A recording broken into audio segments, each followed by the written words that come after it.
Oh.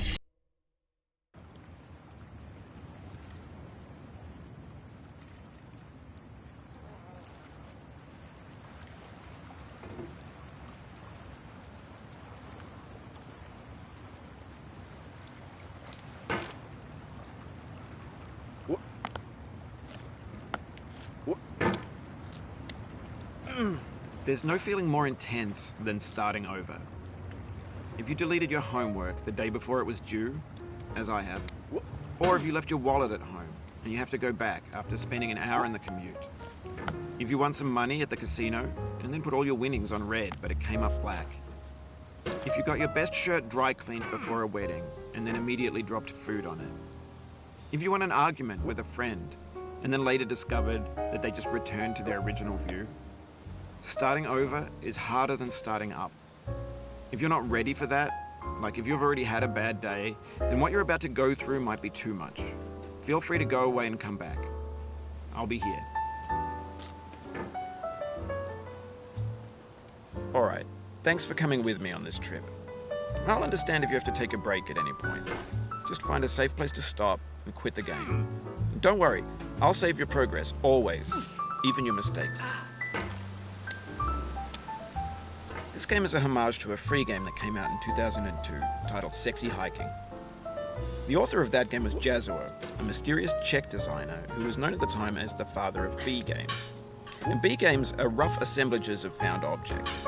Designers slap them together very quickly and freely, and they're often too rough and unfriendly to gain much of a following. They're built more for the joy of building them than as polished products. In a certain way, Sexy Hiking is the perfect embodiment of a B game. It's built almost entirely out of found and recycled parts, and it's one of the most unusual and unfriendly games of its time. In it, your task is simply to drag yourself up a mountain with a hammer. And that act of climbing, in the digital world or in real life, has certain essential properties that give the game its flavor. No amount of forward progress is guaranteed. Some cliffs are too sheer or too slippery. And the player is constantly, unremittingly in danger of falling and losing everything. Anyway, when you start Sexy Hiking, you're standing next to this dead tree that blocks the way to the entire rest of the game. It might take you an hour to get over that tree, and a lot of people never got past it.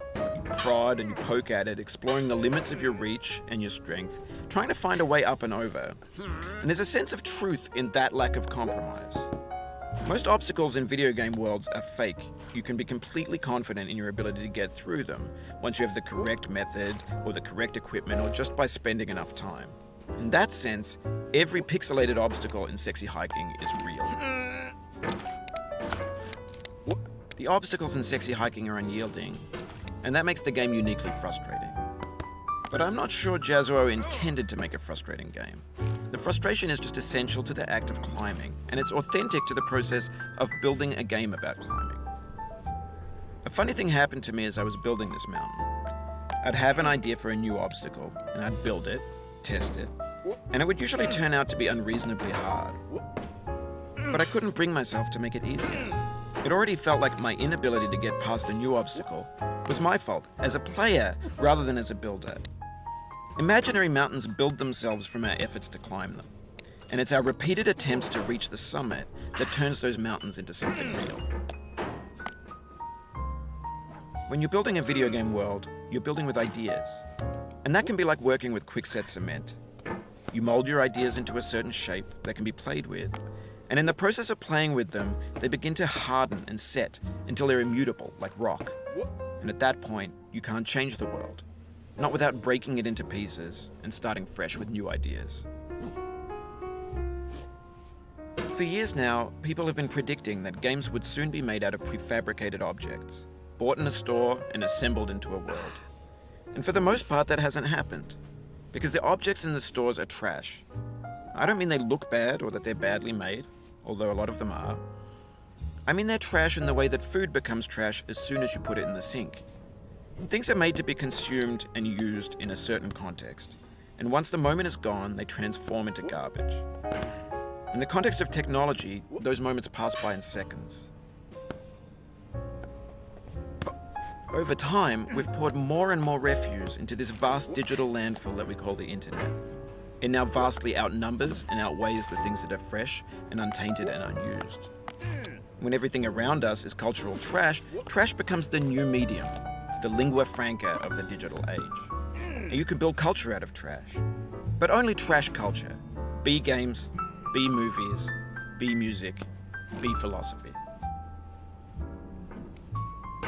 Maybe this is what digital culture is. A monstrous mountain of trash, the ash heap of creativity's fountain. A landfill with everything we ever thought of in it. Grand, infinite, and unsorted.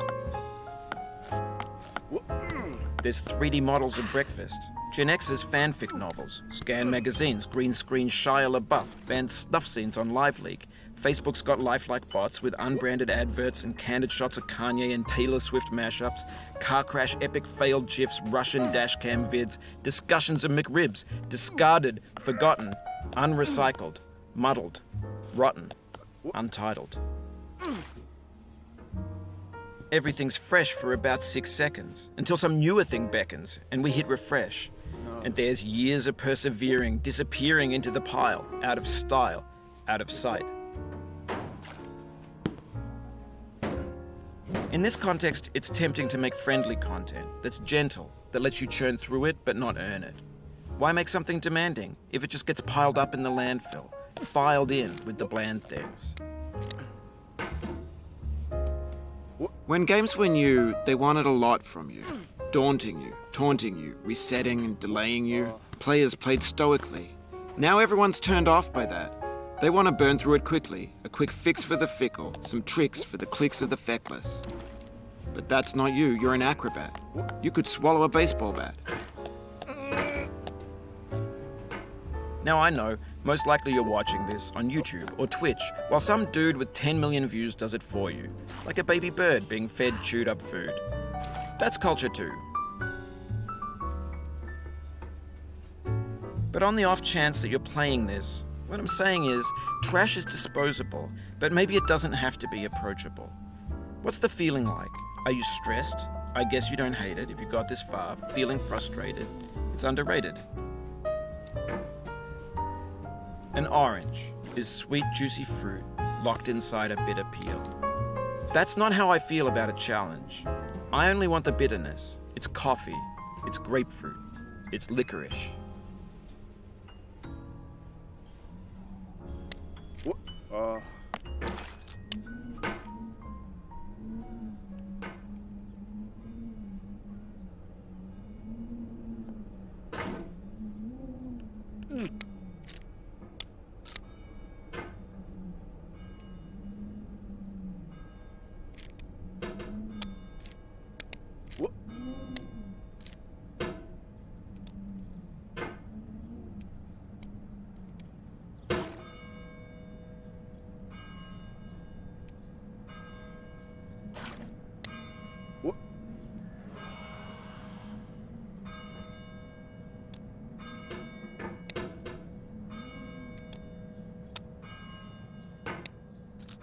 It feels like we're closer now, composer and climber, designer and user.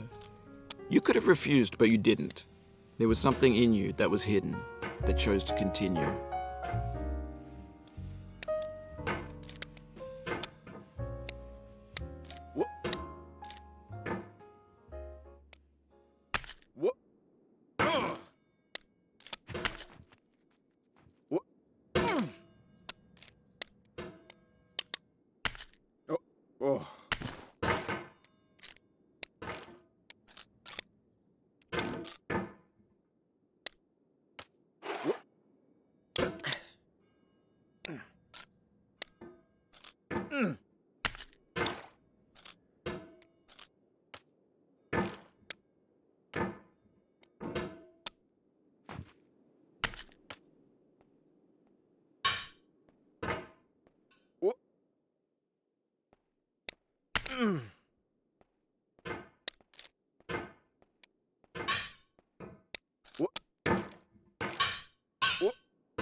It means a lot to me that you've come this far, endured this much.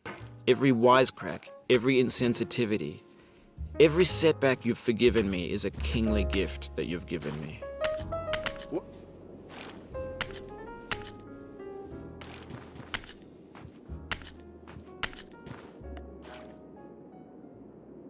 We have the same taste, you and I. It's not ambition, it's ambition's opposite.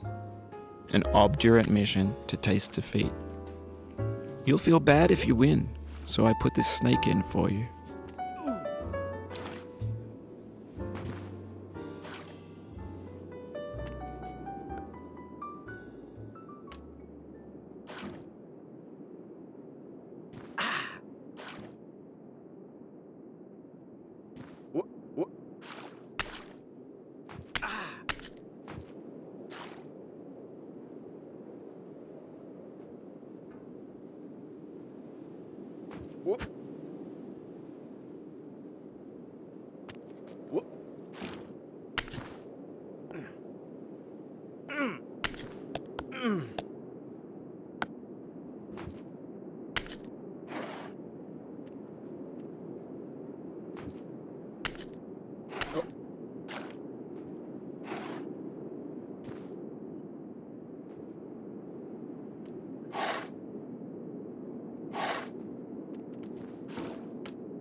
Have you thought about who you are in this?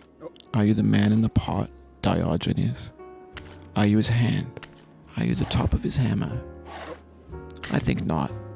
Where your hand moves, the hammer may not follow, nor the man, nor the man's hand. In this you're his will, his intent, the embodied resolve in his uphill ascent.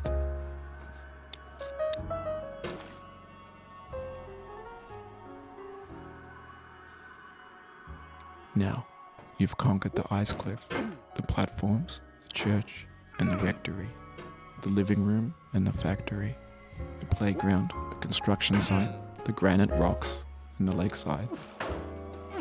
You've learned to hike. There's no way left to go but up, and in a moment I'll shut up. But let me say, I'm glad you came.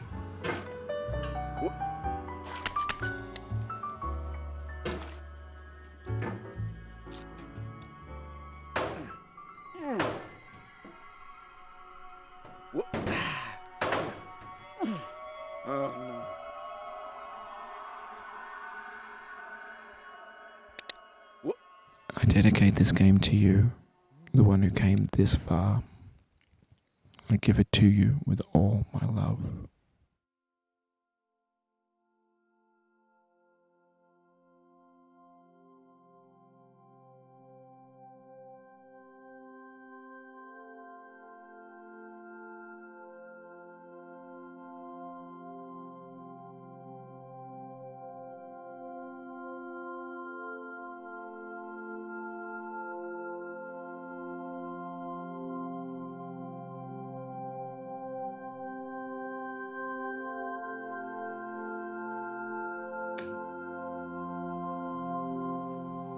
I'm going down the road feeling bad. Lord, I'm going down the road feeling bad. I'm going down this road feeling bad. And I ain't gonna be treated this away. I'm going where the chill wind never blows. Lord, I'm going where that chill wind never blows. I'm going where that chill wind never blows, and I ain't gonna be treated this away.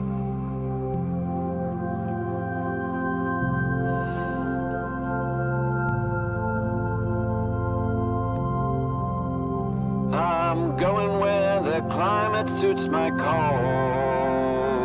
I'm going where my cauldron's never cold. I'm going where the climate suits my cauldron.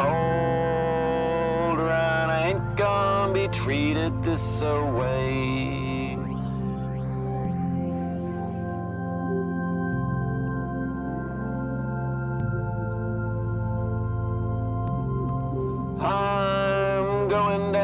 this road feeling bad. Lord, I'm going down this road feeling bad.